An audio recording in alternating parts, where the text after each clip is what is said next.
பெரிய பெரிய ஐடியாக்களை எடுக்காமல் சந்திக்காமலே போக வேண்டும் என யாராவது நினைத்தால் அல்லாஹ் ரப்புல் ஆலமீன் நாடினால் அவருக்கு பொருளாதாரத்தையும் கொடுக்கலாம், முன்னேற்றத்தையும் கொடுக்கலாம்.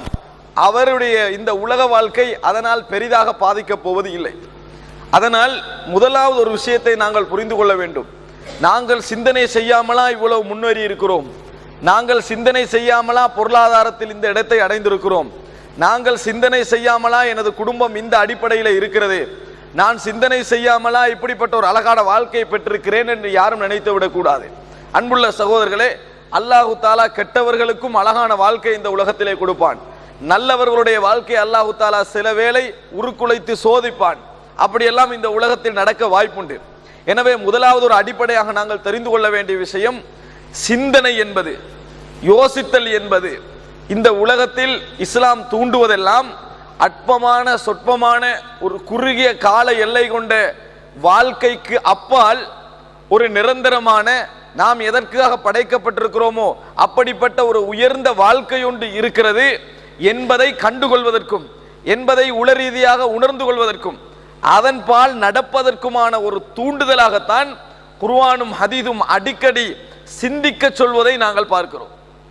அதாவது இந்த உலக வாழ்க்கையை திட்டமிடல், இந்த உலக வாழ்க்கை அழகாக அமைத்துக் கொள்ளல், இந்த உலக வாழ்க்கையில் முன்னேற்றங்களை திட்டமிட்டுக் கொள்ளல், இவைகளுக்காக இஸ்லாம் குர்ஆனிலோ ஹதீஸிலோ சிந்தியுங்கள் சிந்தியுங்கள் என்ற ஒரு வழிகாட்டலை சொல்லவில்லை. வழிகாட்டலே இல்லாமல் அதில் சிந்திப்பார்கள்.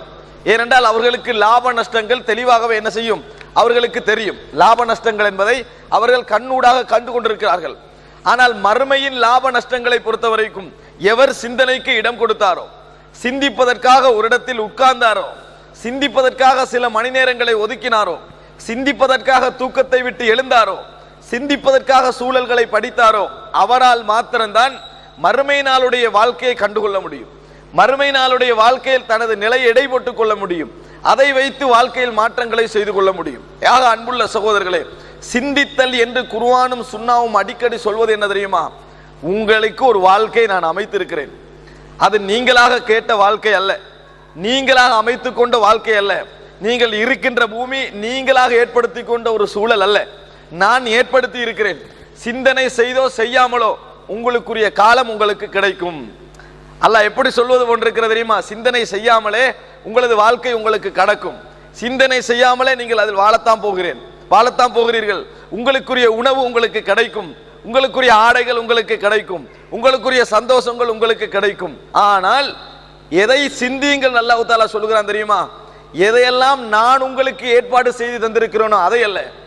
இந்த ஏற்பாடுகள் மூலம் எதை நான் உங்களுக்கு திணிக்கவில்லையோ அதனை, எதை திணிக்கல, இதன் மூலம் சொர்க்கத்துக்கு போவதா நரகத்திற்கு போவதா என்பதை தீர்மானிப்பது யார்?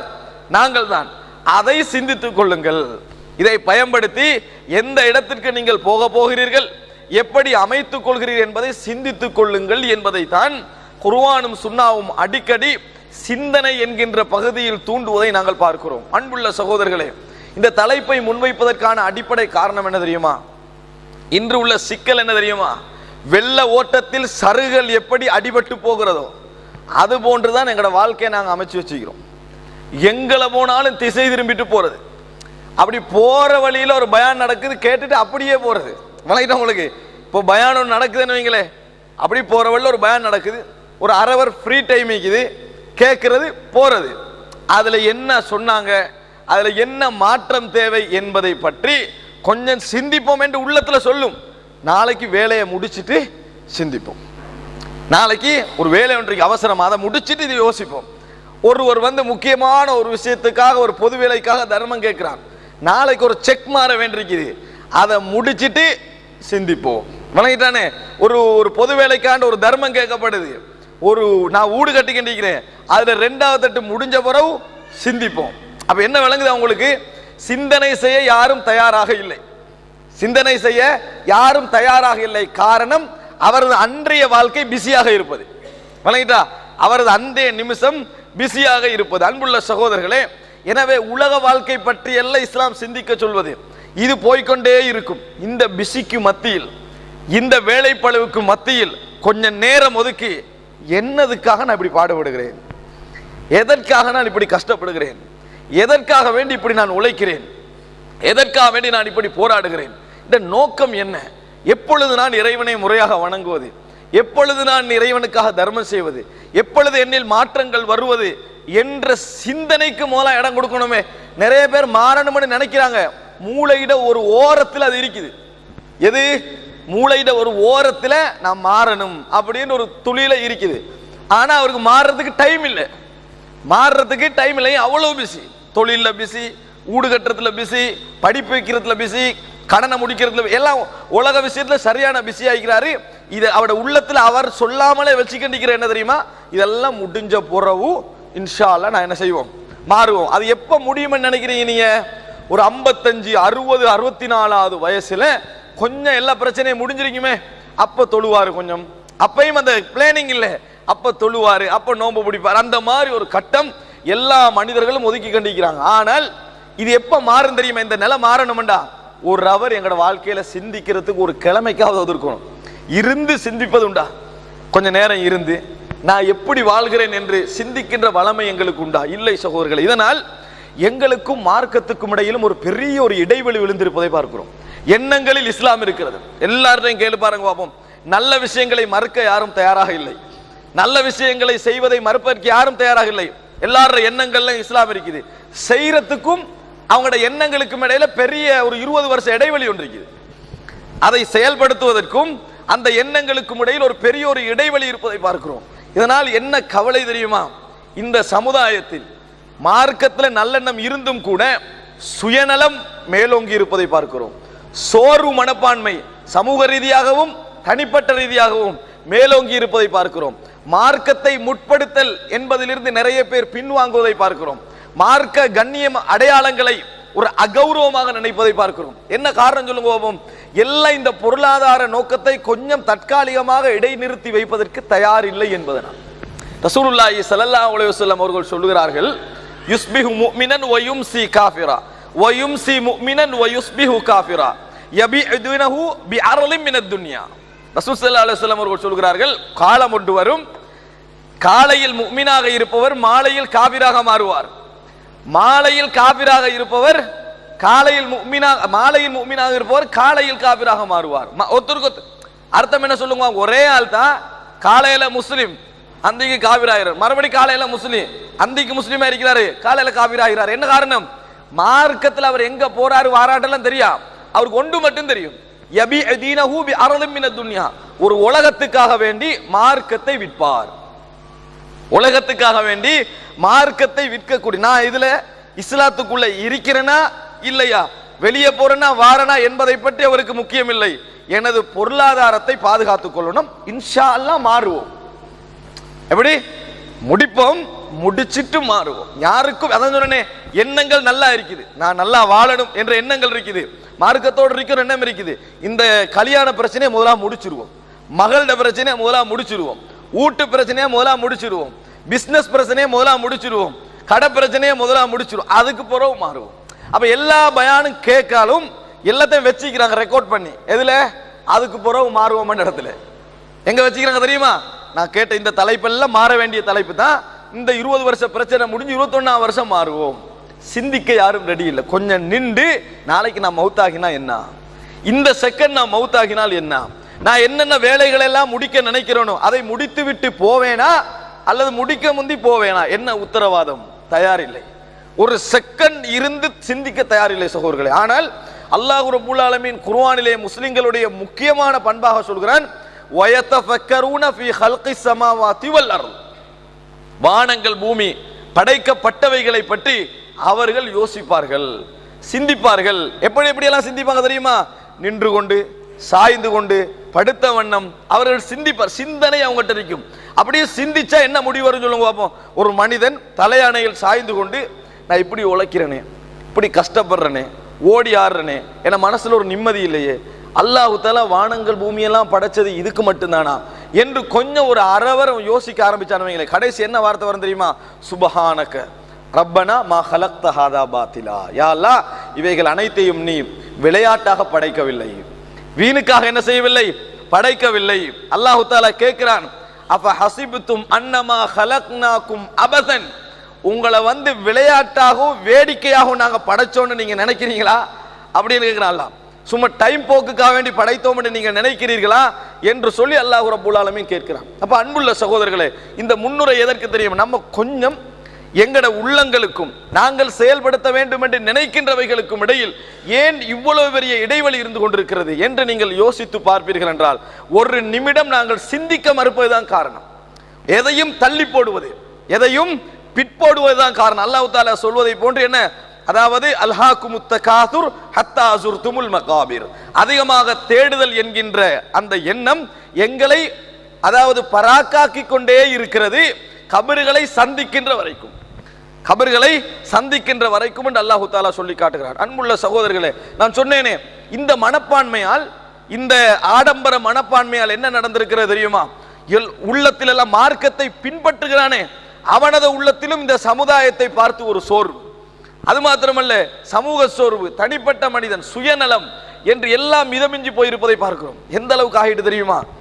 இஸ்லாத்தை செய்யறது கொஞ்சம் அகௌரவம் மாதிரி சில விஷயங்கள்ல. ரசூலுல்லாஹி ஸல்லல்லாஹு அலைஹி வஸல்லம் தாடியை வளர விடுங்கள், மீசையை கத்தரியுங்கள் அப்படின்னு ஆர்டர் போட்டிக்கிறாங்களா இல்லையா? இப்ப என்ன பிரச்சனை தெரியுமா? ஒரு யூனிவர்சிட்டிக்குள்ள தாடியை வளர்க்கிறது அகௌரவம். அவருக்கு, அவர் மார்க்கப்பட்டுள்ளவர், விளங்கிட்டா?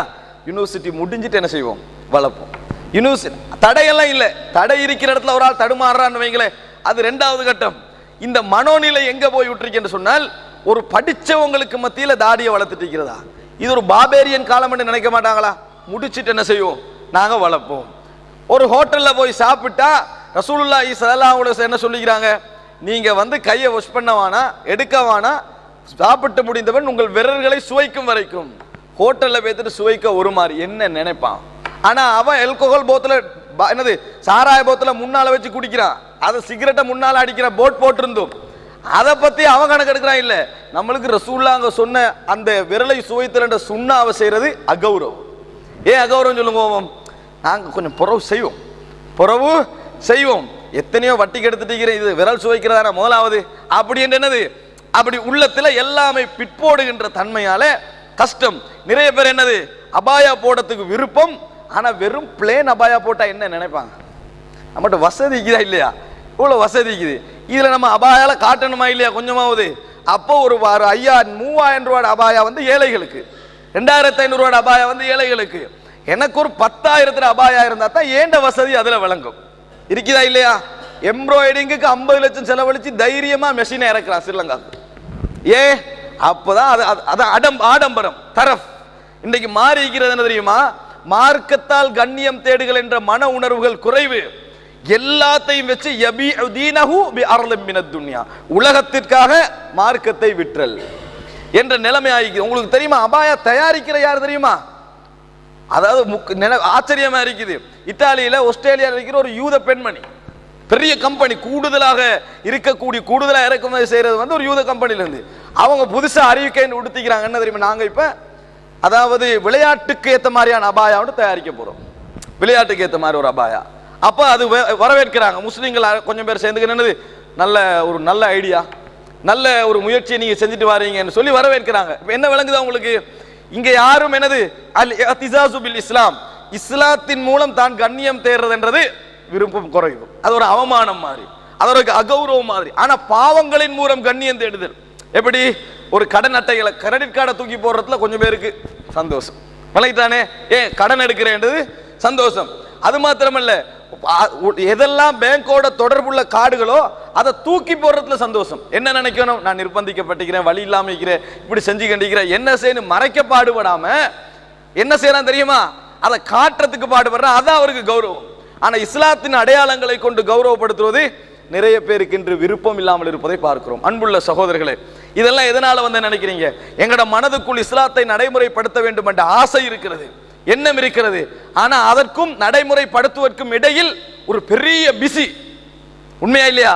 பெரிய பிசியில இருக்கிறோம். வாழ்க்கை செலவு ஏதாவது கேட்டா ஏன் அமல்படுத்துறீங்கல்ல, போற போக்கு சரளப்பா, முடிஞ்சது போல இருக்குது. எந்த கவர்மெண்ட் வந்தாலும் அதான் வசனம், என்னது முடிஞ்சது போல நஷ்டம் போல இருக்குது. இப்படி உலகத்தில் உள்ள கவர்மெண்ட்டை குறை சொல்றது, கவர்மெண்ட் சரியா இப்ப நான் இங்க பேச வரல, ஆனா அவனை உனக்கு இப்ப சரிப்படுத்த இயலுமா? அப்ப நான் என்ன செய்யணும்? அல்லாஹ் தான் ரிஸ்க் அளிப்ப வேண்டி ஏண்ட வாழ்க்கையை சரிப்படுத்தணுமே ஒழிய அவன் மரம் காட்டு நான் பார்த்துட்டு இருக்கிறதா? அப்ப இது என்ன நடக்கு சொல்லுங்க பாப்போம். எல்லோருடைய மனநிலையிலும் இடைவெளி இந்த பொருளாதாரம் வந்து நுழைந்திருப்பதை பார்க்க ஆடம்பர சிந்தனை. அது மாத்திரமல்ல சகோதரர்களே, ரசூலுல்லாஹி ஸல்லல்லாஹு அலைஹி வஸல்லம் சொன்னார்கள், பதல் இஸ்லாமு கரீபன் வஸயஊது கரீபன் கமா பத ஃபதூபா லில் குரபா அல்லதீன யுஸ்லிஹூன இதா ஃபஸதன் நாஸ். ரசூலுல்லாஹ் சொல்றாங்க, இஸ்லாம் ஒரு நூதனமான நிலையில் தான் ஆரம்பித்தது, அதே நிலைக்கு இஸ்லாம் மாறும், அதே நிலைக்கு இஸ்லாம் மாறும். அப்படிப்பட்ட காலத்திலும் குரபாக்களாக அந்த அரிதான நிலையிலும் இஸ்லாத்தை தங்களில் சுமந்து கொண்டிருக்கிறார்களே, அவர்களுக்கு வாழ்த்துக்கள் அப்படின்னு நாங்க ரசூலுல்லாஹ். அவர்களுக்கு சுபசோபனம். அவங்க யார் தெரியுமா? அல்லதீன யுஸ்லிஹூன இதா ஃபஸதன் நாஸ், மக்கள் சீர்கெட்டிருக்கும் காலத்தில் சீர்திருத்தம் செய்கின்றவர்கள், சீர்திருத்தத்தோடு இருக்கின்றவர்கள். அன்புள்ள சகோதரர்களே, என்ன நினைத்து பாருங்கள், நமக்கு ஏன் இது ஏழாமைக்கு தெரியுமா? கொஞ்ச நேரம் சிந்திக்க தயாரில்லை சகோதரர்களே. ஒரு அவர் கொஞ்சம் குந்தி இன்றைக்கு இஷாவுக்கு பூரா நான் தொழுதுட்டு என்ற லைஃபை பத்தி கொஞ்சம் சிந்திப்போம். சிந்திக்கிறாங்க லைஃபை பத்தி, ஃபுல்லா அக்கௌண்ட்டை பத்தி தான் வழங்கிட்டான், எவ்வளவு வரும் எவ்வளவு போகும், இதான் லைஃபை பத்தி அவங்க சிந்திக்கிறது. அவங்களோட சிந்தனை என்ன தெரியுமா? இந்த உலக அக்கௌண்ட், மறுமை அக்கௌண்ட்டை பத்தி இல்ல, உலகத்துல எவ்வளவு வந்திருக்குது, எவ்வளவு போக போகுது, எவ்வளவு இழந்திக்கிறேன், அதோட தூக்கம், அதோட தூக்கமே ஒழிய யாருக்கும் அட என் வாழ்க்கை 10 வருஷமா என்ன நடந்திருக்குது, என்ன கழிஞ்சிருக்குது, எப்படி மாறி இருக்குது, என்ன செய்யணும், என் எதிர்காலம் என்ன, நாளைக்கே நான் எழும்ப வேண்டும் சுவரா என்று கொஞ்சம் சிந்தித்து ஒரு துளி கண்ணீர் வடிப்பதற்கு எங்கள் இதயங்கள் தயாராகவும் இல்லை. அந்த அளவில் எங்கள் இதயங்கள் இலகிய நிலையிலும் இல்லை, இலகிய நிலையிலும் இல்லாமல் இருப்பதை பார்க்கிறோம். சகோதரர்களே, ரசூலுல்லாஹி ஸல்லல்லாஹு அலைஹி வஸல்லம் சொன்னார்களே, எதிர்காலத்தில் அதாவது இஸ்லாத்தை பின்பற்றுகின்றவர்கள் நெருப்பு கங்குகளை கையில் வைத்துக் கொண்டிருப்பவர்களை போல் இருப்பார்கள். கீழே உடவும் இயலா, ஏன் இஸ்லாம், ஆனா கையில வச்சுக்கலாம் இயலா, ஏன் அவ்வளவுக்கு சுடுது என்ற நிலைமை. ஏன் இஸ்லாத்தை பின்பற்ற நினைக்கிறவனுக்கு எதிர்ப்பு யாரு? முதலாவது குடும்பத்தில் இருந்து. அதை கடைபிடிக்கிற நினைக்கிறவனுக்கு முதலாவது குடும்பத்தின் தான் பிரச்சனை வரும். இவரால ஒரு நாடகம் கேட்க இயலாது, இவரால ஒரு பாட்டு கேட்க இயலாது, இவரால கொஞ்ச நேரம் நிம்மதியா தூங்க இயலாது, இவரால ஒழுங்கான ஒரு சாப்பாட்டுக்கு போக இயலாது, இவரால ஒரு 5 நிமிஷம் பேசிக்கொண்டு இருக்க இயலாது, இவரால கொஞ்சம் ஒன்று கூட இயலாது, இவரால கொஞ்சம் ஜொலியா இருக்க இயலாது, அல்லது இவளால ரெண்டில் ஒன்று நடக்குதா இல்லையா? அன்புள்ள சகோதரர்களே, இந்த இடைவெளி என்ன காரணம் சொல்லுங்க பாப்போம். நாங்க நல்லெண்ணத்தோட இருக்கிறோம், ஆனா செயல்படுத்துவதற்கும் அந்த எண்ணங்களுக்கு இடையில பெரிய வேலைகளை வச்சுட்டு இருக்கிறோம். அது முடிஞ்ச உறவு செய்வோம், அது முடிந்த உறவு செய்வோம் என்கின்ற எண்ணத்தோடு இருக்கிறோம். அன்புள்ள சகோதரர்களே, இந்த இடத்தில் ஒரு சில செய்திகளை நான் உங்களுக்கு ஞாபகப்படுத்த நினைக்கிறேன். என்ன தெரியுமா? அதாவது நாங்கள் எப்பொழுதும் மார்க்கத்தோடு, மார்க்க எண்ணங்களோடும், மறுமை சிந்தனைகளோடும், இறைவனுடைய ஞாபகத்தோடும், சொர்க்கம் நரவு என்ற அளவுகோலோடும் தான் எப்பொழுதும் இருக்கணும். மார்க்கம் பேசுகின்ற டைம்ல அது கூடவா இருக்கும், ஆனா கடை டைம்ல அது குறைவா தான் இருக்கும். நம்ம கடை வேலை செஞ்சு கண்டிக்கிறோமா, ஒட்டுமொத்தமா மறந்து விடக்கூடாது, ஞாபகம் இடக்கடை வரணும். அடே நம்ம இப்படி இருக்கிறோமே, வாழ்க்கையில கொஞ்சம் மாறணும், அப்படி ஒரு இடக்கடை எங்கட எண்ணங்கள் தொட்டு விட்டு போக வேண்டும். நாங்க ஒரு வேலை செய்து கொண்டிருக்கிறோமா, தொட்டு விட்டு போக வேண்டும். குடும்பத்தில் சந்தோஷமா இருக்கிறோமா, தொட்டு விட்டு போக வேண்டும். அப்பதான் நாங்க மறுமையோடு டச்சாக இருக்கிறோம் என்பது அர்த்தம். அன்புள்ள சகோதரர்களே, பாருங்க இந்த செய்தியை. உங்களுக்கு தெரியும் ஹந்தலா ரலியல்லாஹு அன்ஹு, அவர் எப்படி சத்தம் போட்டு வராரு? நாஃபக ஹந்தலா, ஹந்தலா முனாஃபிக் ஆகிவிட்டார், ஹந்தலா முனாஃபிக் ஆகிவிட்டார். அபூபக்கர் ரலியல்லாஹு அன்ஹு கேட்கிறாங்க, ஏன் ஏன் என்ன இப்படி சொல்றீங்க, காரணம்? அவர் என்ன விளக்கம் சொல்றாரு தெரியுமா? அல்லாஹ்வின் தூதரோடு நாங்க இருந்தா எங்களுக்கு மறுமை ஞாபகம் வருது, குடும்ப ஞாபகம் எல்லாம் வருது இல்ல, மறுமை ஞாபகம், மார்க்கப்பட்டோடு இருக்கிறோம். எங்களோட குடும்பங்களுக்கு திரும்பி குழந்தைகளை முகர்ந்து மனைவியோடு இருந்து விட்டால் அந்த ஞாபகம் எங்களுக்கு வருவதில்லையேன்னு கவலைப்படுறாரு. இந்த ஹதீதை வச்சு எங்களை நாங்க என்ன முடிவெடுத்துக்கிறோம் தெரியுமா? சஹாபாக்களுக்கு அப்ப அப்படி இருந்துதான் இருக்குது. எப்படி எங்களுக்கு ஆறுதல், எங்களுக்கு ஆறுதல் எது? சஹாபாக்களுக்கே இந்த பிரச்சனை இருந்தான் இருக்கு. அந்த ஹதீஸ்ல என்ன விளங்கு சொல்லுங்க பாப்போம். சஹாபாக்களுக்கு மஜ்லிஸில், மார்க்க மஜ்லிஸில் இருக்கின்ற பொழுது நபி அவர்களுடைய ஞாபகமும் மறுமை ஞாபகமும் மட்டும்தான் இருந்திருக்குது, உலக ஞாபகம் இருந்தில்லை. அது விளங்குதா இல்லையா? அதுல நாங்க மத்த சைடு எடுக்கும் போது முதலாவது விளங்கணும் என்ன தெரியுமா? நபி அவர்களோடு இருக்கின்ற பொழுது, மார்க்க உரைகளில் இருக்கின்ற பொழுது அவங்களுக்கு உலக ஞாபகம் இருக்கல, விளங்கிட்டு அவங்களுக்கு அது. ஆனால் குடும்பத்துக்கு போற நேரத்தில் மார்க்க ஞாபகம் அவங்களுக்கு வருது.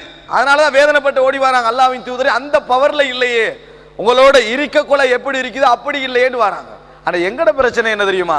குடும்பத்தோட இருக்கக்குள்ள டோட்டலியா மார்க்க ஞாபகம் இல்லை, ஆனா மார்க்க மஜ்லிஸ்ல இருக்கக்கூடிய டோட்டலியா குடும்ப ஞாபகம் தான் இருக்குது. இங்க இருந்துட்டு இருக்கக்குள்ள நாளைக்கு ஒரு அரை ஹவர் டைம் கிடைச்ச மாதிரி, ஒரு மணி நேரம் டைம் கிடைச்ச மாதிரி அவர் பயம் பண்ணட்டும், நம்ம ஒரு சைடு இருந்துட்டு நாளைக்கு செக்கை எப்படி மாத்துறது வணங்கிட்டா அதுக்குள்ள ஒரு கோல் வரும், SMS அடிக்கிறது, எதுக்கு அந்த விஷயத்தை முடிக்கிறது, வேலைக்கல்ல அந்த வேலையை முடிச்சிருவோம். அப்படியே முடியக்குள்ள பயான்ல ஒரு துண்டு தான் போகும், அவர்கள் நரகவாசிகள். என்னப்பா முஸ்லீம்கள் எல்லாம் நரகவாசிகள் என்றாரு, இவர் SMS அடிச்சிட்டு அதை கேட்டா எப்படி இருக்கும்? அதான் இந்த மாதிரி ஒரு நிலைமையில தான் மார்க்க உரைகள் காது கொடுக்கப்படுகிறதே ஒழிய புள்ளி ஈடுபாடு. அப்ப நபித்தோ ஹந்தலாவுக்கும் எங்களுக்குள்ள வித்தியாசம் என்ன தெரியுமா? ஹந்தலா மஜ்லிஸ்ல இருந்தா மார்க்க மஜ்லிஸ்ல தான் இருந்தார், உலகம் இருக்காது அவருக்கு. உலக மஜ்லிஸுக்கு போனா மார்க்க ஞாபகம் வருது இல்லைன்னு கவலைப்பட்டாரு. இதான் நாங்க இருக்கிற நிலைமை, இது நாங்க இருக்கிற பொசிஷனா இல்ல. எங்களுக்கு குடும்பத்துல இருக்கக்குள்ள மார்க்க ஞாபகம் டோட்டலியா வருது இல்ல, பிசினஸ்ல இருக்கக்குள்ள மார்க்க ஞாபகம் டோட்டலியா வருது இல்ல. மார்க்க மஜ்லிஸ்களையும் ஜும்மாவுகளையும் தொழுகையில இருக்கக்குள்ள அறவாசி அதுதான். அத்தையாத்துல இமாம் அல்லாஹ் அக்பர் சொல்லக்குள்ள நம்ம அத்தையாத்துல இருக்கிற ஞாபகம், அல்லாஹ் அக்பர் சொல்லக்குள்ள ருக்கூல இருக்கிற ஞாபகம். ஏன் எடக்கட எங்களுக்கு மத்த சிந்தனை வந்து விட்டு போகிறது. அன்புள்ள சகோதரர்களே, அப்ப நபித்தோழர்களுடைய சிந்தனை என்ன தெரியுமா? குடும்பத்துல இருக்கக்குள்ள எங்களுக்கு மார்க்க ஞாபகம் வருதில்லையே என்ற கவலை. அது அவங்களுக்கு வருது குடும்பத்துல இருக்கக்குள்ள. உங்களுக்கு தெரியுமா, அதாவது ரபிஅத் இப்னு கஅப் அஸ்லமி என்ற நபித்தோழர் ரசூலுல்லாஹி ஸல்லல்லாஹு அலைஹி வஸல்லம் இடத்தில் விரைந்து வருகிறார். அல்லாஹ்வின் தூதரே ஒரு கவலையை சொல்றாரு. அந்த கவலை யாருக்கு வரும்னு சொல்லுங்க பாப்போம். நம்ம கேட்டு விட்டு போவோம், எங்களுக்கு நிறைய வேலை இருக்குன்னு நினைக்கிறவங்களுக்கு வராது. கொஞ்சம் ஒரு அரை மணித்தியால யோசிப்போம், அதுக்கென்று ஒரு நேரம் ஒதுக்குவோம் என்று யோசிச்சே டைம் பேசுற நிறைய பேருக்கு. நேரம் ஒதுக்கு ஒரு அரை மணித்தியால இன்றைய நான் குந்தி தூங்குவதற்கு முன்னால என்ன லைஃப் நினைப்போம் உங்களுக்கு தான் வரும். அந்த ரபிஅத் இப்னு கஅப் அஸ்லமி ரசூலுல்லாஹி ஸல்லல்லாஹு அலைஹி வஸல்லம் கிட்ட ஓடிவார். அல்லாஹ்வின் தூதரே, நான் உங்களோட என் குடும்பத்தில் இருக்கிற நேரத்தில் உங்களை எனக்கு ஞாபகம் வந்தா, எனக்கு உங்கள்ட வந்து உங்களோட இருக்காமல் என் குடும்பத்தில் நிம்மதியாக இருக்க முடியவில்லை. அங்க எனக்கு என்னது கொஞ்ச நேரம் அப்படி இருக்க முடியவில்லை, ஓடி வந்து விடுகிறேன் அப்படின்னு சொல்றாங்க. சொல்லிட்டு தண்ணி எல்லாம் கொண்டு வைக்கிறாம ரசூலுல்லாஹி ஸல்லல்லாஹு அலைஹி வஸல்லம் அவங்களுக்கு உது எடுக்கிறதுக்காக அந்த நேரத்தில் ரசூல் ஸல்லல்லாஹு அலைஹி வஸல்லம் சொல்றாங்க, யா ரபியாவே சல் ஹாஜதக், உங்களோட தேவைகள் இருந்தா கேளுங்க. அந்நியோன்யமா பேசிட்டு சொல்றாங்க, உங்களோட தேவைகள் இருந்தால் கேளுங்கள். அப்ப ரபியா சொல்றாரு, குடும்பத்திலேருந்து தானே இடையில தானே ஓடி வந்தாரு, நம்ம முடிச்சுட்டு தானே ஓடி வருவோம். நம்ம ஃப்ரீயா இல்லாட்டி இங்க வருவோமா? 190% வரமாட்டோம், ஒரு 10% வருவாங்க. வணங்கிட்டா ஃப்ரீயா இல்லாட்டி வரமாட்டாங்க, வேலையெல்லாம் முடிச்சுட்டு தான் வருவோம். ஆனா அவர் வந்து எப்படி வந்தாரு தெரியுமா? வேலையெல்லாம் முடிச்சுட்டு அல்ல, வேலை இடையில விட்டுட்டு ஓடி வந்தார். ரசூலுல்லாஹ்வோட ஞாபகம் வரும். அப்ப அவர்கிட்ட உங்களோட தேவையை கேளுங்கன்னா என்ன சொல்லணும்? அல்லாஹ்வின் தூதரே, நான் மஜ்லிஸுக்கெல்லாம் வாரம் தான், ஆனா குடும்ப பிரச்சனை எல்லாம் கொஞ்சம் கூட தான் ஈக்குது, ஏதாவது பைத்துல் மால்கள் அப்படி இப்படி கேட்கலாம் தானே அவருக்கு. அப்படித்தானே அவர் இடையில விட்டுட்டு தானே வந்திருக்கிறாரு. அவர் என்ன சொல்றாரு தெரியுமா? அஸ்அலு முராஃபகதக ஃபில் ஜன்னah, அல்லாஹ்வின் தூதரே, இப்ப எப்படி நான் உங்களோட தோழமையாக இருக்கிறேனோ அது வேண்டு சொர்க்கத்திலும் உங்களோட எனக்கு இருக்க பிரார்த்தியுங்கள், அதுபோன்று சொர்க்கத்திலும் நான் இருக்க பிரார்த்தியுங்கள் என்று சொன்னார்கள். உடனே ரசூல் ஸல்லல்லாஹு அலைஹி வஸல்லம் இந்த ஆர்வத்தை கொஞ்சம் கட் பண்ணி கேட்கிறாங்க, அவ கைரத அலிக்கையா ரபியா, ரபியாவே இது அல்லாத வேறு தேவைகள் உண்டான்னு கேட்கிறாங்க. இது அல்லாத வேறு தேவைகள் உண்டா? அப்ப அவர் என்ன சொன்னார் தெரியுமா? இல்லை அல்லாஹ்வின் தூதர், அது மட்டும்தானா? இல்லை அல்லாஹ்வின் தூதர், எனக்கு அது மட்டும்தான் என் உள்ளத்துல உள்ள தேவை அப்படி என்று சொல்றாங்க. இது அர்த்தம் குடும்ப வாழ்க்கையை புறக்கணிக்க சொல்லல, அது அவருக்கு இருக்குது, அவர் உழைக்கிறாரு, கஷ்டப்படுறாரு. ஆனா என்ன அலைகள் எல்லாம் அவருடைய இஸ்லாத்தோடும் சமூக வாழ்க்கையோடும் தீனோடும் தொடர்பு இருந்தது, அதுக்கு இடையில இடைவெளி ஒன்று இருக்கவில்லை. அன்புள்ள சகோதரர்களை சொன்ன உடனே ரசூலுல்லாஹி ஸல்லல்லாஹு அலைஹி வஸல்லம் அவங்க சொல்றாங்க, ஃபஇன்னி அலா நஃப்ஸிக பிகத்ரத்தி சுஜூத், ரசூல் அவங்க வாக்களிச்சிட்டாங்க, உங்களுக்கு தேவையானதை கேளுங்க. அப்ப ரசூல் ஸல்லல்லாஹு அலைஹி வஸல்லம் சொல்றாங்க, நான் வந்து உங்களுக்கு வாக்கு அளிச்சிக்கிறேனே, அதுக்கு உதவியாக கூடுதலாக சுஜூது செய்யுங்கள் அப்படின்னாங்க. கூடுதலாக சுஜூது செய்யுங்கள், என்னோட நீங்க இருக்கணுமாக இருந்தால் உங்கள் சுஜூதுகளை அதிகப்படுத்திக் கொள்ளுங்கள், நாங்க நிறைய தொழுங்க. அர்த்தம் என்ன? நிறைய தொழுங்க என்று ரசூலுல்லாஹி ஸல்லல்லாஹு அலைஹி வஸல்லம் அவர்கள் அந்த ரபிஅத் இப்னு கஅப் அஸ்லமி ரலியல்லாஹு அன்ஹு அவர்களுக்கு வழிகாட்டினார்கள் வருது. இதுல அந்த சம்பவம்ல நான் சொல்ல வருகின்ற இடம், அவருக்கு அந்த குடும்பத்தில் இருக்கின்ற பொழுது வந்த சிந்தனை, குடும்பத்தோடு பழகின்ற நேரத்தில், நமது பிள்ளைகளோடு இருக்கின்ற நேரத்தில், நம்மளோட மனைவிமார்களோடு இருக்கின்ற நேரத்தில், வேலையில பிஸியாக இருக்கிற நேரத்தில் 2 நிமிஷம் எங்களுக்கு இறைவனுடைய சிந்தனை வந்து விட்டு போகிறது என்றால், நாளை மறுமையில் இறைவனுக்கு முன்னால் நிற்கின்ற நிமிடங்கள் எங்கள் உள்ளங்களில் வந்துவிட்டு போகிறது என்றால், இன்னும் எங்களது உள்ளங்கள் உயிரோடு இருக்கிறது என்பதற்கு ஆதாரம் அது. அப்படி வரல, இங்க வந்தாலும் வருகிறதில்லை என்று சொன்னால் அது இறந்து கொண்டிருப்பது என்பதற்கு ஆதாரம் அது. அது செத்து கொண்டிருக்கிறது, உயிரோட்டத்தை இழந்து கொண்டிருக்கிறது என்பதற்கு ஆதாரம். அன்புள்ள சகோதரர்களே, ஒரு முறை ரசூலுல்லாஹி ஸல்லல்லாஹு அலைஹி வஸல்லம் அவர்கள் ஆயிஷா ரலியல்லாஹு அன்ஹா அவர்களுடைய மடியில் தலையை வைத்து தூங்கி கொண்டிருக்கிறார்கள், தூங்கி விடுகிறார்கள். திடீரென ரசூலுல்லாஹி ஸல்லல்லாஹு அலைஹி வஸல்லம் உடைய கன்னங்களில் 2-3 கண்ணீர் துளி விழுவுது. உடனே ரசூலுல்லாஹ் எழும்பினாங்க. அது பட்டு ரசூல் ஸல்லல்லாஹு அலைஹி வஸல்லம் எழும்பினாங்க. பார்த்தா ஆயிஷா ரலியல்லாஹு அன்ஹா அவர்கள் அழுது கொண்டிருந்தார்கள், கண்ணீர் விட்டு அழுது கொண்டிருக்கிறார்கள். குடும்பத்தோடு இருக்கிறார்கள். அவர் பள்ளியில இருக்கல, மார்க்க மஜ்லிஸ்ல இருக்கல, மார்க்க உரையில இருக்கல. ஆனால் ஆயிஷா ரலியல்லாஹு அன்ஹா அவர் அழுதார்கள். ரசூலுல்லாஹ் எழும்பினாங்க. இது என்ன ஆயிஷாவே, ஏன் அழுகிறீங்கன்னு கேட்டாங்க. அதுக்கு ஆயிஷா ரலியல்லாஹு அன்ஹா சொன்னார்கள். எப்படி சொன்னாங்க தெரியுமா? அல்லாஹ்வின் தூதரே, வஹல் தذ்குரூன அஹ்லீக்கும் யௌமல் கியாமா, மறுமை நாளில் உங்களோட குடும்பங்களை நீங்க ஞாபகப்படுத்துவீங்களான்னு கேட்டாங்க. மறுமை நாளில் உங்களது மனைவிமார்களையும் உங்களது குடும்பங்களையும் நீங்கள் ஞாபகப்படுத்துவீர்களா, உங்களுக்கு ஞாபகம் வருமா என்று ரசூலுல்லாஹி ஸல்லல்லாஹு அலைஹி வஸல்லம் இடத்தில் கேட்டவுடன் ரசூலுல்லாஹி ஸல்லல்லாஹு அலைஹி வஸல்லம் சொன்னார்கள், 3 இடங்கள் யாருக்கும் யாரையும் ஞாபகம் வராது. 3 இடங்கள் அல்லாஹ்வுக்கு முன்னால் எழும்பி நின்று விசாரிக்கப்படுகின்ற நேரம், ஏடுகள் கையில் வழங்கப்படுகின்ற நேரம், நாம் பாலத்தை கடக்கின்ற நேரம், உலகத்தில் யாருக்கும் ஞாபகம் வராது என்று ரசூலுல்லாஹி ஸல்லல்லாஹு அலைஹி வஸல்லம் அவர்கள் பதில் சொன்னார்கள். அன்புள்ள சகோதரர்களே, இதில் நம்ம நினைக்க வேண்டிய விஷயம் என்ன தெரியுமா? கணவனும் மனைவியுமாக சந்தோஷமாக இருக்கின்ற நேரத்தில் இதே சந்தோஷம் நம்மளுக்கு சொர்க்கத்தில் இருக்குமான்னு நினைக்கிறார்களே, அவர் இன்னும் அதாவது ஒரு உயிரான ஒரு உள்ளத்தோடு வாழ்ந்து கொண்டிருக்கிறார் அர்த்தம். இந்த ஞாபகம் கொஞ்சமாவது வருதா சகோதரர்களே? மறுமையோடு ஒட்டிய உள்ளம். நம்ம உலகத்தில் பிஸியானவர்கள் தான், உலகத்தில் தேவை உள்ளவர்கள் தான், உலகத்தில் கஷ்டப்படுகின்றவர்கள் தான், உழைக்கின்றவர்கள் தான், நேரம் இல்லை தான். ஆனால் அந்த நேரம் இல்லாத நேரங்களுக்கு மத்தியிலும் எங்களுக்கு சில நிமிடங்கள் இறைவனை பற்றிய ஞாபகம் வந்து அழுகிறோமே, அதை நினைத்து கணக்கு போட்டு துடிக்கிறோமே, அதை வைத்து மாற வேண்டும் என்று நினைக்கிறோமே, அது இருக்க வேண்டும் சகோதரர்களே. அந்த ஒட்டிய தொடர்பு இல்லாத வரைக்கும் ஒரு காலமும் இந்த உரைகளாலும் எந்த வழிகாட்டுதல்களாலும் பிரயோஜனம் இல்லை. காரணம், நாங்கள் அந்த சந்தர்ப்பங்கள் மாத்திரம் காது கொடுப்பதல்ல, எங்கள் உள்ளம் அந்த உரைகளால் வாழ்ந்து கொண்டிருக்க வேண்டும். எங்கள் உள்ளம் அந்த உரைகளால் வாழ்ந்து கொண்டிருக்க வேண்டும். அது மாத்திரமல்ல சகோதரர்களே, சில செய்திகளை பாருங்கள். இன்றைக்கு இஸ்லாத்துடைய அந்த உயிரோட்டம் இழந்து கொண்டு போகின்றன. இஸ்லாத்தை பின்பற்றுவது என்பது அதாவது ஒரு பின்தங்கிய ஒரு நிலையில் மாறிக்கொண்டிருப்பதை பார்க்கிறோம். ஆனால் இஸ்லாமிய உயிரோட்டம் கஷ்டங்களுக்கு மத்தியிலும் எப்படி வாழ்ந்திருக்கிறது பாருங்க. நம்ம எப்ப இஸ்லாத்தை பின்பற்ற தெரியுமா? கஷ்டம் இல்லாத, வசதியான, பிரச்சனை இல்லாத லேசான சூழல்களை இஸ்லாத்தை பின்பற்றுவோம். கஷ்டமா போட்டுட்டு பேத்துறது. அது எப்படின்னா எக்ஸ்ட்ரா பொருட்கள் மாதிரி ஒரு லொரியில நிறைய சாமானை ஏத்திட்டு போறோம். எல்லாம் வீட்டுக்கு அத்தியாவசியமான பொருள். ஒரு உடஞ்ச புட்டுவ மண்டிக்கு அதையும் ஏத்துறோம். ஆனா பாரம் கூட்டிட்டா இறக்கிட்டு பேத்துருவோம் தானே. அந்த மாதிரி தான் நம்மளுக்கு இஸ்லாம் மாறி இருக்கிறது. போற போக்கில் பின்பற்றது. கஷ்டம் என்றால் அதை விட்டுறது, கஷ்டம் என்றால் அதை விட்டு விட. அதனாலதான் தொழுகை நோன்பு மட்டும் வாழுது, ஜக்காத்து ஹஜ்ஜி தர்மங்கள் வாழவில்லை. பாரம், அவைகள் என்னது பாரமானது, ஹெவியானது என்றனால அது வாழுதில்லை. அன்புள்ள சகோதரர்களே, அப்ப நீங்க நினைத்து பாருங்கள், அந்த மாதிரி ஒரு மனோநிலை எங்களது எண்ணங்களுக்கும் செயல்பாடுகளுக்கும் இடையில் பாரிய ஒரு இடைவெளி. காரணம், சிந்திக்க நேரம் இல்லை. அஸ்மா பின்த் அபீபக்கர் ரலியல்லாஹு அன்ஹா, ஆயிஷா ரலியல்லாஹு அன்ஹா அவர்களுடைய அதாவது தாத்தா அபூபக்கர் ரலியல்லாஹு அன்ஹு அவர்களுடைய முதல் மனைவியின் மகள், இரண்டாவது மனைவியின் மகள் உம்மு ரூமானுடைய மகள் தான் ஆயிஷா ரலியல்லாஹு அன்ஹா. முதல் மனைவியின் மகள் அதாவது உம்மு ஜமீலுடைய மகள் தான் அஸ்மா ரலியல்லாஹு அன்ஹா.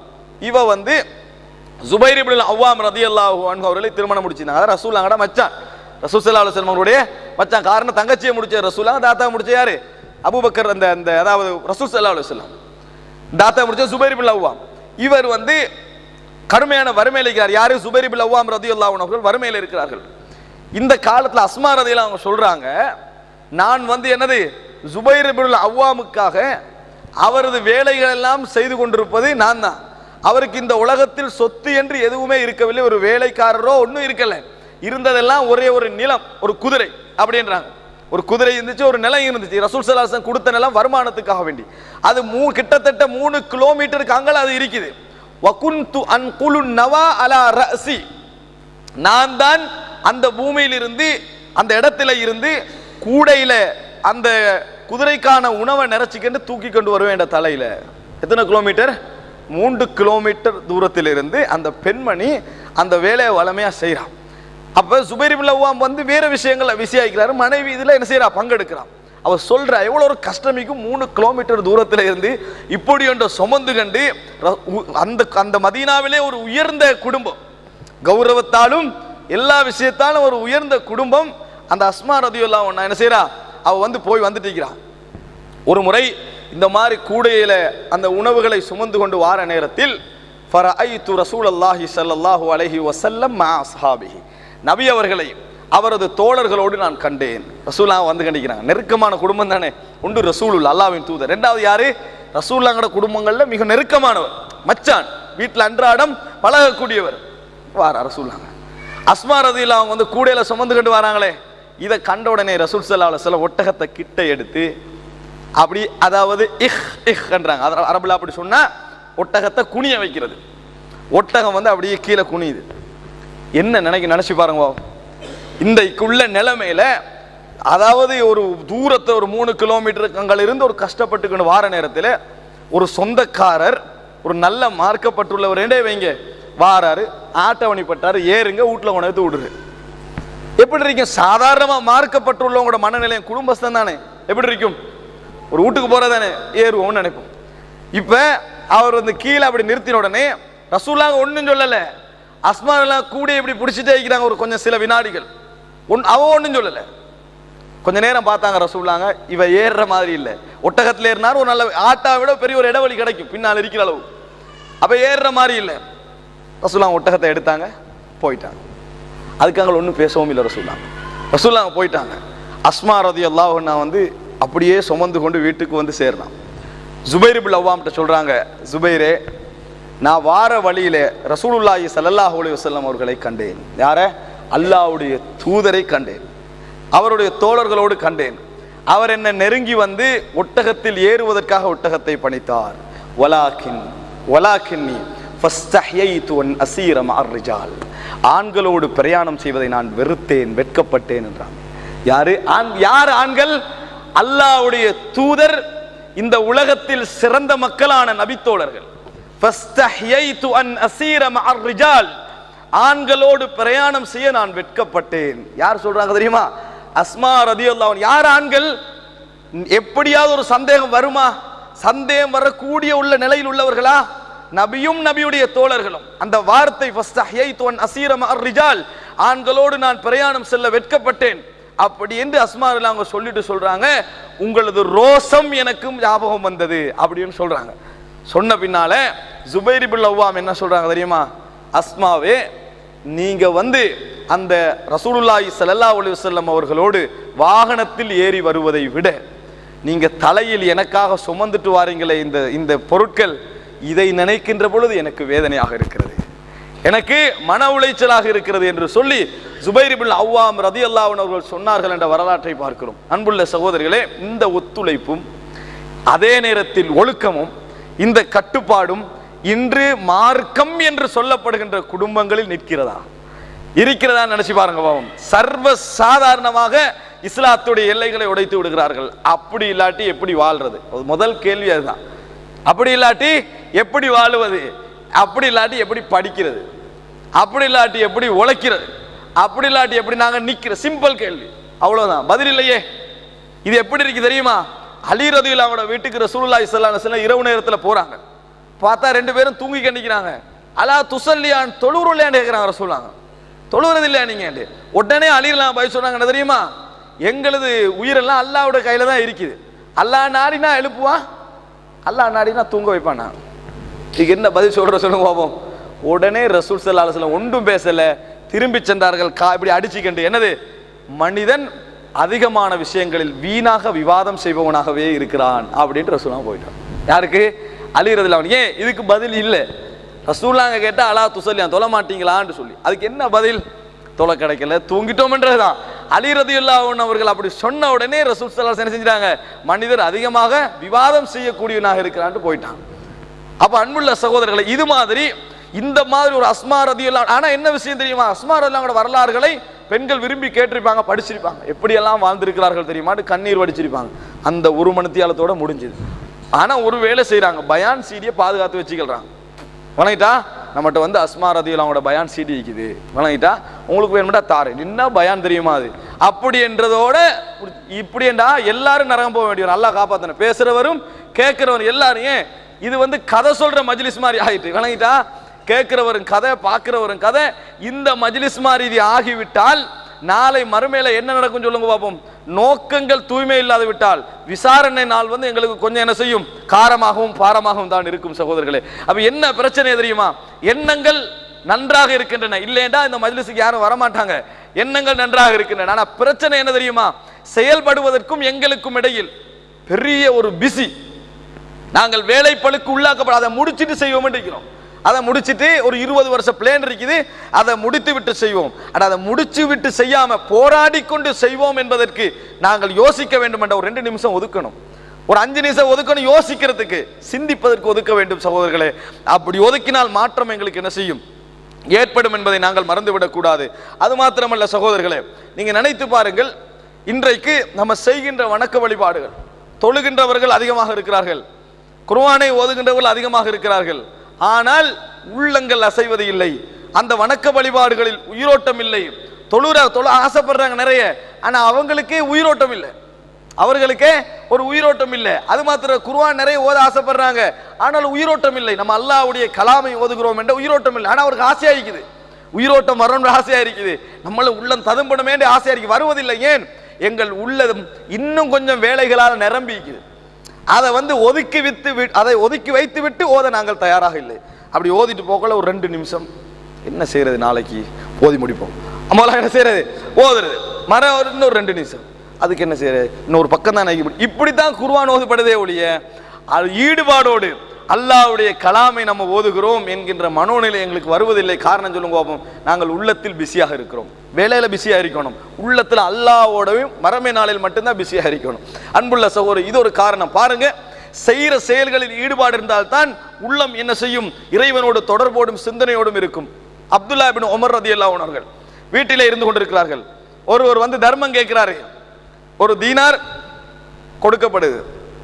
கொடுக்கப்பட்ட உடனேயே வேலைக்காரர் சொல்றாரு, தக்கப்பல் அல்லாஹு மின்க, அல்லாஹ் உங்களில் இதை ஏற்றுக்கொள்வானாக, தக்கப்பல் அல்லாஹு மின்க, அல்லாஹ் உங்களிடமிருந்து இதை ஏற்றுக்கொள்வானா. சொன்ன உடனேயே அப்துல்லா இப்னு உமர் ரலியல்லாஹு அன்ஹு அவர்கள் கண்ணீர் விட்டு அழுதார்கள், கண்ணீர் விட்டு அழுதார்கள். ஏன் அழுதாங்க சொல்லுங்க பாப்போம். தர்மம் செய்கின்ற பொழுது அவரது உள்ளம் யா அல்லாஹ் நரகத்திலிருந்து தப்பணும் என்கின்ற இடத்தோடு இருந்தது. தர்மம் செய்கின்ற பொழுது ஒரு ஆளுடைய உள்ளம் யா அல்லாஹ் இவருக்கு ஏழுமானது என்றதுக்காக நான் இறக்கம் காட்டல, ஆனா நீ எனக்கு இறக்கம் காட்டணும் என்பதற்காக நான் என்ன செய்யறேன், இறக்கம் காட்டுறேன். இந்த உலகத்தில் யார் இறக்கம் காட்டுகிறார்களோ அவர்களுக்கு தான் அல்லாஹ் என்ன செய்வான், இறக்கம் காட்டுவான் என்கின்ற அந்த மனோநிலைக்கு தானே எங்களோட உள்ளத்தை உயிரோட வச்சுட்டு இருக்கும். சொன்ன உடனே அழுதாரு தானே, ஏன் அழுகிறீங்கன்னு கேட்டாங்க. இதுக்காக வேண்டிய அழுகிறீங்க. அவர் சொல்றாரு, வலவ் அலிம்து அன்னல்லாஹ தகப்பல மின்னி ஸலாத்தன் வ தீனாரன் அவ் தீனாரன், அல்லாஹ் தஆலா என்னிடமிருந்து ஒரு தொழுகையோ ஒரு தீனாரையோ ஏற்றுக்கொண்டு விட்டான் என்று எனக்கு தெரிந்தால், ஒரு தொழுகை ஒரு தீனாரை அல்லாஹ் என்னிடமிருந்து ஏற்றுக்கொண்டு விட்டான் என்று தெரிந்தால் நான் இந்த உலகத்தில் எல்லாவற்றையும் விட மௌத்தை விரும்பி இருப்பேன். காரணம், இன்னமாய தகப்பலுல்லாஹு மினல் முத்தகீன், அல்லாஹ் ஏற்றுக்கொள்வதெல்லாம் இறையச்சம் உள்ளவர்களிடம் இருந்துதான். குர்ஆன்ல அல்லாஹ் சொல்றான், அல்லாஹ் சொல்றான் குர்ஆன்ல எப்படி, அல்லாஹ் ஏற்றுக்கொள்வதெல்லாம் இறையச்சம் உடையவர்களிடம் இருந்துதான். அப்ப அல்லாஹ் என்னிடமிருந்து ஏத்துக்கிட்டானா யாரு, இறையச்சம் உடையவன். எனக்கு என்ன இடம், சொர்க்கம், நான் மரணத்தை விரும்பி இருப்பேன் என்று சொல்றாங்க. அன்புள்ள சகோதரர்களே, ஹசனுல் பஸரி ரஹிமஹுல்லாஹ் மார்க்க விஷயத்தில் நல்ல ஒரு முன்மாதிரியாக இருந்தவர். இவர் வந்து அழுது கொண்டிருக்க ஒரு மாணவர் காண்றாரு, நல்ல மார்க்கப்பட்டுள்ள நீங்க ஏன் இப்படி அழுகிறீங்கன்னு கேட்கிறாங்க. அவர் சொல்லுகிறார், நான் இந்த உலகத்துல நன்மையை செஞ்சுக்கிறேன் தீமையை செஞ்சுக்கிறேன், ஆனால் நான் செஞ்ச தீமைக்கு வ இன்னி மின் ஸுனூபி அலா யகீனின் வ மின் அமலி அலா வஜலின் என்று சொன்னார்கள். நான் செஞ்ச பாவங்கள் கன்ஃபார்மாக அல்லாஹ் எழுதியிருப்பான் எனக்கு சுவர் நிச்சயம், நான் செய்த நல்லமல்களை அல்லாஹ் கன்ஃபார்மாக ஏற்றிருப்பான் என எனக்கு நிச்சயம் இல்லை என்று சொன்னார். ரெண்டு செஞ்சிருக்கிறேன், விளங்கிட்டா, நன்மையும் செய்திருக்கிறேன் பாவமும் செய்திருக்கிறேன், ஆனால் பாவம் எழுதப்பட்டது என்பது எனக்கு நிச்சயம், நன்மை எழுதப்பட்டதா என்பது எனக்கு நிச்சயம் இல்லை, அதான் அழுகிறேன் சொல். அப்படித்தானே நம்முடைய நிலைமையும் இருக்குது. எங்களோட பாவங்கள் அல்லாஹ் தஆலா எழுதி இருப்பான், ஆனா நாங்கள் செய்த நல்லமல்களை இறைவன் எழுதி இருப்பானா, அது இறைவனிடத்தில் ஏற்றுக்கொள்ளப்பட்டிருக்குமா, அதை நினைக்கின்ற பொழுதுதான் அழுகிறேன் என்று சொன்னார்கள். அன்புள்ள சகோதரர்களே, அவன் நினைத்து பாருங்கள், ஒரு உயிரோட்டமான உள்ளம், இடைவெளி இல்லாத ஒரு உள்ளம் எங்களிடத்தில் இருக்க வேண்டும் சகோதரர்களே. நாங்கள் சிந்திக்க மறுக்கிறோம், கொஞ்சமாக யோசிக்க மறுக்கிறோம். ஒரு சந்தர்ப்பத்தை ஒதுக்கி நம்ம யோசிக்க ஆரம்பித்தோம் என்று சொன்னால், எங்கள் உள்ளத்தை கொஞ்சம் ஆட்டங்கான செய்ய ஆரம்பித்தோம் என்றால் இரவு நேரங்கள் எங்களுக்கு அழகாகும். விளங்கிட்டா? தொழ வேண்டும் என்ற ஆசை எங்களுக்கு உருவாகும். தூக்கத்தோடு நாங்கள் கொஞ்சமாவது ஒரு போராட்டம் கொடுப்போம். முஸ்ஹபிலே நாங்கள் விரித்து ஓதுகின்ற பொழுது கருத்து விளங்காமல் கண்ணீர் வரும் தெரியுமா? கருத்து விளங்காமலே கண்ணீர் வரும். ஏன் பகல்ல நீங்க குர்ஆன் ஓதுவதை விட இரவு நேரத்தில் தனிமையில 1 மணி 2 மணிக்கு நம்ம எழும்பி இருந்து குர்ஆன விரிச்சு இருள் சூழ்ந்த நேரத்தில் நீங்க குர்ஆனை ஓதி பாருங்க.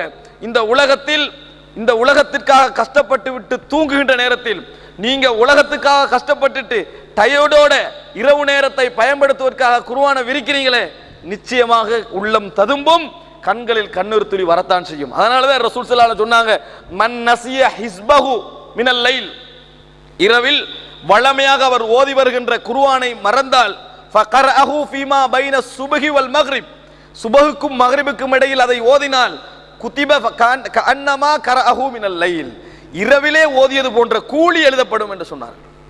ஒருவர் இரவில் ஒரு பக்கம் ஓதுறேன்னு வச்சுக்கிறாரு, 4 பக்கம் குர்ஆன் ஓதுவேன்னு வச்சுக்கிறாரு, ஒரு நாள் மறந்துட்டாரு.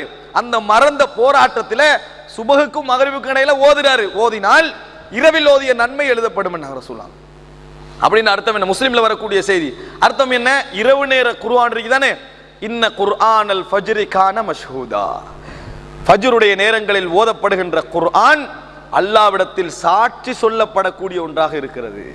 அல்லாஹ்விடத்தில் சாட்சி சொல்லப்படக்கூடிய ஒன்றாக இருக்கிறது. அன்புள்ள சகோதரர்களே, ஆனால் அந்த ஹலாவத், அந்த இனிமை, அதை ஓதுகின்ற பொழுது எங்கள் உள்ளத்தில் ஏற்படக்கூடிய அந்த ததும்பல், அதை விட்டு நாங்கள் மிச்சம் தூரத்தில் இருக்கிறோம். காரணம், நாங்கள் பிஸி ஆகிட்டோம்.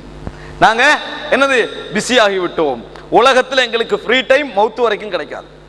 உலகத்தில் எங்களுக்கு ஃப்ரீ டைம் என்னது? மௌத்து வரைக்கும் கிடைக்காது என்கின்ற அளவில் ஷகலத்னா அம்வாலுனா வ அஹ்லூனா, வழங்கிட்டானே, எங்களது சொத்துக்களும் எங்களது குடும்பமும் எங்களை பிஸியாக்கி விட்டன என்று சொல்லுகின்ற நிலையில் நாங்கள் இருந்து கொண்டிருக்கிறோம். அன்புள்ள சகோதரர்களே, மாற வேண்டும். இதல்லாமல் நாங்கள் ஒரு விஷயத்தை புரிந்து கொள்ள வேண்டும் சகோதரர்களே. எங்களது வணக்க வழிபாடுகள் இனிமையாவதற்கு அதுதான் ஒரே வழி. எது? இறைவனை பற்றி சிந்திக்கின்ற மனப்பான்மையை டைம் ஒதுக்கணும். நாங்கள் முதலாவது மாறணும் என்று நினைக்கிறோம் தானே, மாறணும் என்று நினைப்பதற்கு முன்னால 5 நிமிஷம் சிந்திக்க டைம் ஒதுக்கணும் என்று நினைங்க.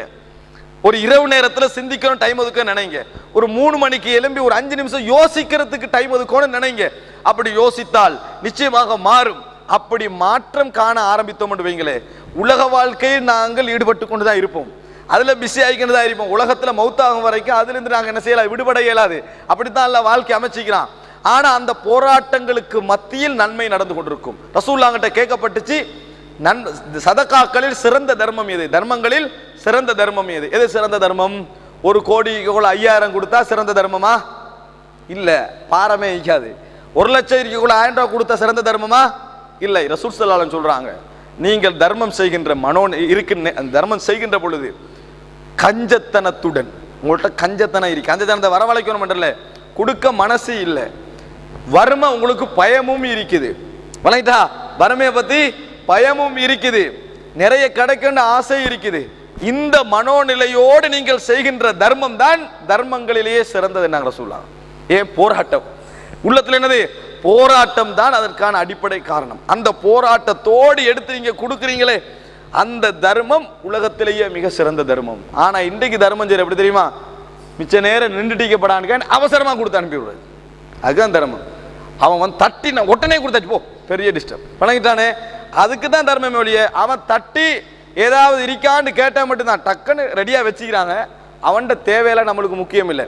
கொண்டு கொடுக்கல, அவன் சொல்லுவான் ஒரு ஃபைல் ஒன்று கொடுத்து, யார் பிரச்சனை நாங்களும் அடுத்த வீட்டில் பார்த்துக்கங்கன்னு ஒரே. ஏன்? நம்ம பிஸி ஆகிக்கிறோம். நாங்கள் என்னது பிஸியாக இருக்கிறோம். எது? நாங்கள் உள்ள எவ்வளோ வேலைகள் எங்களுக்கு இருக்குது. அவன்கிட்ட ஒரு பசியா நம்மளுக்கு முக்கியம், அவன்கிட்ட ஒரு வேலை சாப்பாடா முக்கியம். சாராயம் குடிக்கிறான், சிகரெட் அடிக்கிறான், வணங்கிட்டா ஏமாத்துறான், பொய் சொல்றான்.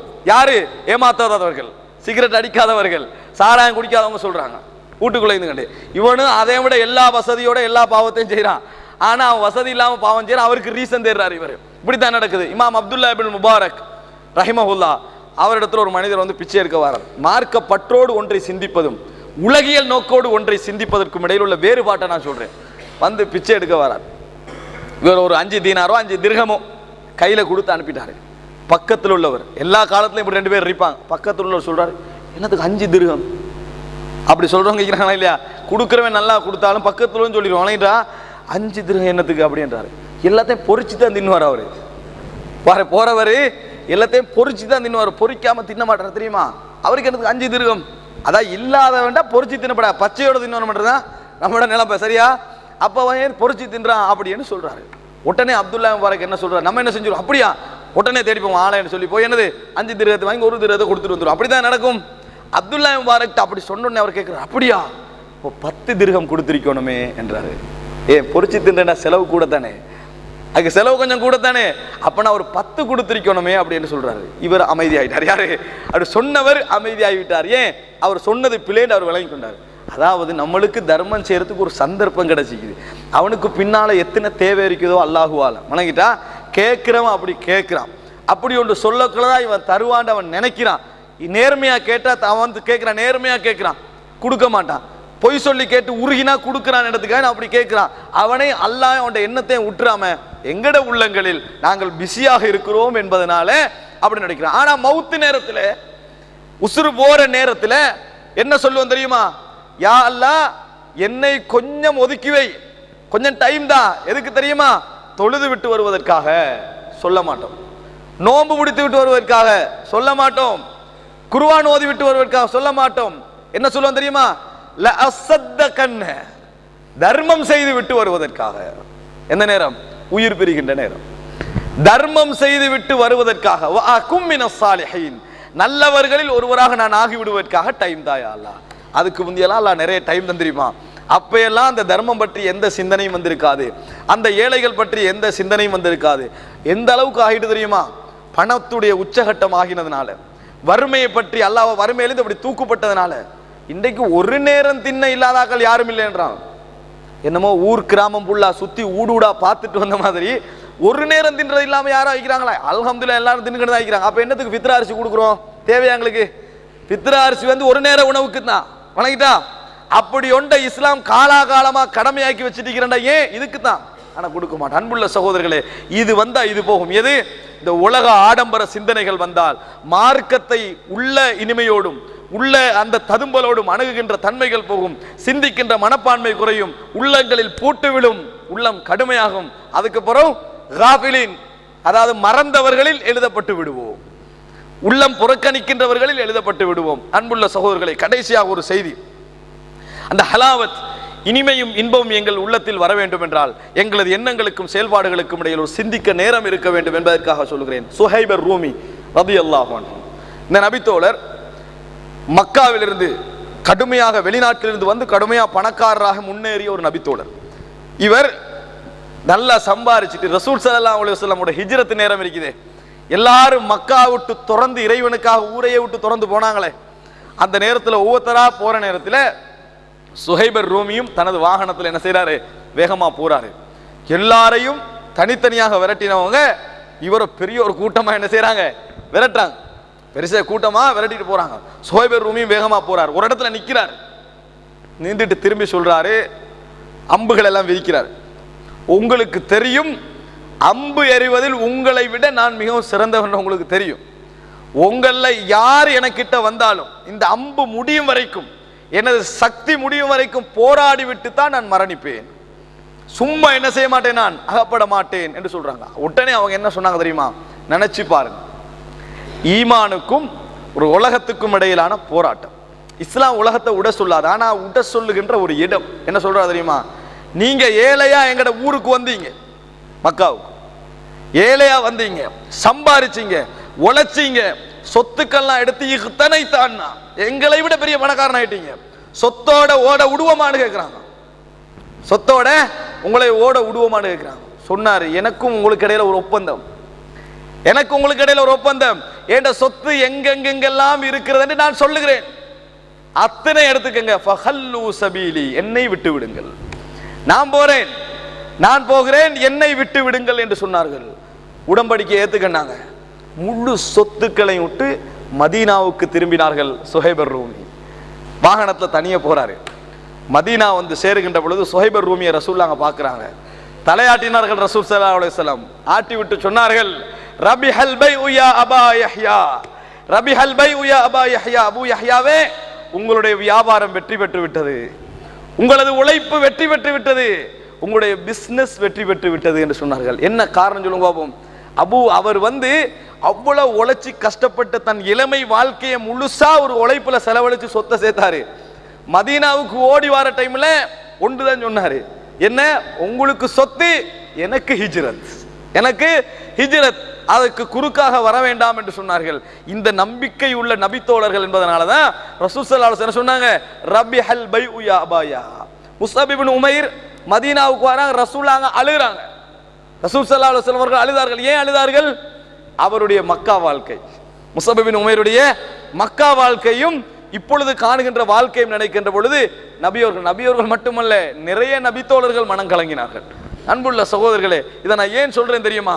அவர்களுடைய உள்ளங்களிலே இருந்த மனநம்பிக்கை, இறைவன் தான் இந்த உலகத்தில் உணவளிப்பவன், இந்த உலகத்தில் நமது பொருளாதாரத்திற்காக, நமது குடும்பங்களுக்காக நாங்கள் கஷ்டப்பட வேண்டும், அல்லாஹ் எங்கள் மீது சுமத்திய பொறுப்பு, உழைக்க வேண்டும், உலகத்தில் யாரிடம் கேட்காத ஒரு வாழ்க்கை எங்களுக்கு அல்லாஹு தஆலா தர வேண்டும் என்பதற்காக வழிகளை தேட வேண்டும், அதற்காக மனவருத்தப்பட வேண்டும், கஷ்டப்பட வேண்டும், அப்படி ஒரு நாளை எதிர்பார்க்க வேண்டும். ஆனால் அவைகள் எதுவும் இறைவனை பற்றி சிந்திப்பதற்கும் இறைவனுடைய அந்த சந்நிதியையும் சந்திப்பையும் பற்றி சிந்திப்பதற்கும் இடையில் எங்களுக்கு குறுக்காக வந்துவிடக்கூடாது. குடும்பத்தில் வேகமாக உழைத்துக் கொண்டிருக்கின்ற நேரத்தில் இறைவனுடைய ஞாபகம் வர வேண்டும். கடையில் கஷ்டமாக இருக்கிற நேரத்தில் 2 ரக்காத் தொழணும் என்று எண்ணம் வரணும். இன்பமாக தூங்கி கொண்டிருக்கிற நேரத்தில் கொஞ்சம் எழும்பி 5 நிமிஷம் ஓதுவோம் என்று எண்ணம் வர வேண்டும். விளங்கிட்டா? அந்த மாதிரி இனிமைகள் எங்களுக்கு 1 நாள் 2 நாள் 3 நாள் 4 நாள் 5 நாள் என்று நீங்க பழகி பாருங்க. குர்ஆனை எடுக்கின்ற பொழுது உங்களுக்கு கண்ணீர் வரும். இரவு நேரங்கள் இன்பமாகும். சுஜூது, குர்ஆன். அன்புள்ள சகோதரன், ஒரு மூமினுக்கு கிடைக்கிற சந்தோஷம் என்ன தெரியுமா? உலக ரீதியான சந்தோஷங்களை விட குர்ஆனை ஓதுகின்ற பொழுது ஒரு கண்ணீர் துளி அந்த முஸ்ஹஃப்ல விடுவதுன்னு வைங்க, அது அவனுக்கு ஒரு மனசுல ஒரு ஆன்மீக சந்தோஷம் தெரியுமா? ஏன் சொல்லுங்க பாப்போம். அவன் இறைவனுக்காக அழுகிறான், நம்ம உலகத்துக்காக அதுக்காக அழல. அந்த அழுகையில் அவன் என்ன எதிர்பார்க்கிறான் தெரியுமா? யா அல்லாஹ், உனக்காகவே எனக்கு கண்ணீர் வடியுது, எனக்கு கொஞ்சம் இரக்கம் காட்டு, என் பாவங்களை மன்னித்தருள்வாயாக, நான் கொஞ்சம் பலகீனமான ஒரு அடியான், என் உள்ளத்தை கொஞ்சம் உறுதிப்படுத்து, நான் உனக்காக வேண்டி போராடுறேன், உனக்காக வேண்டி கஷ்டப்படுறேன், என்னை நெகிழச் செய் என்கின்ற எண்ணங்கள். அல்லாஹ் ரப்புல் ஆலமீன் தாயை விட பல மடங்கு இரக்கம் உள்ளவன், பல மடங்கு கருணை உள்ளவன். நம்ம அழுகின்ற பொழுது அவன் எங்களுக்கு மிகவும் நெருக்கமாகுவான். அல்லாஹு தாலா மிகவும் நெருக்கமாகுவான். அதை அல்லாஹ் எங்களிடம் இருந்து எதிர்பார்க்கிறான். எங்களிடம் இருந்து எதிர்பார்ப்பதெல்லாம் ஒரு அடிமைத்தனத்தை தான். அல்லாஹ் ரப்புல் ஆலமீன் இடத்தில் மிகவும் பணிந்த ஒரு அடிமையாகவும், உள்ளம் நெகிழ்ந்த ஒரு அடிமையாகவும், இரவு நேரங்களில் தனிமைகளில் இறைவனை ஞாபகப்படுத்தி அழுகின்ற ஒரு உருக்கமுள்ள வாழ்க்கை அல்லாஹ் ரப்புல் ஆலமீன் எங்களுக்கு தர வேண்டும். அது மாத்திரமல்ல, சிந்திப்பதற்கான நேரங்களை எங்களது வாழ்க்கைக்கு ஒதுக்குவதற்கு நாங்கள் தௌஃபீக்கை இறைவனிடத்தில் கேட்க வேண்டும். அப்படி ஒன்று வர வேண்டும் என்றால் எங்களிடத்தில் துவா அதிகரிக்க வேண்டும். ஒரு அழகான துவா பல முறை சொல்லப்பட்டும் ஒரு முறையாக நிறைய பேர் பாடமாய்ப்பாங்களோ தெரியா. அல்லாஹும்ம இன்னி அஸ்அலுக்கல் ஹுதா வத்துகா வல் அஃபாஃப வல் கினா. 4 அழகான சொற்கள். எப்படி?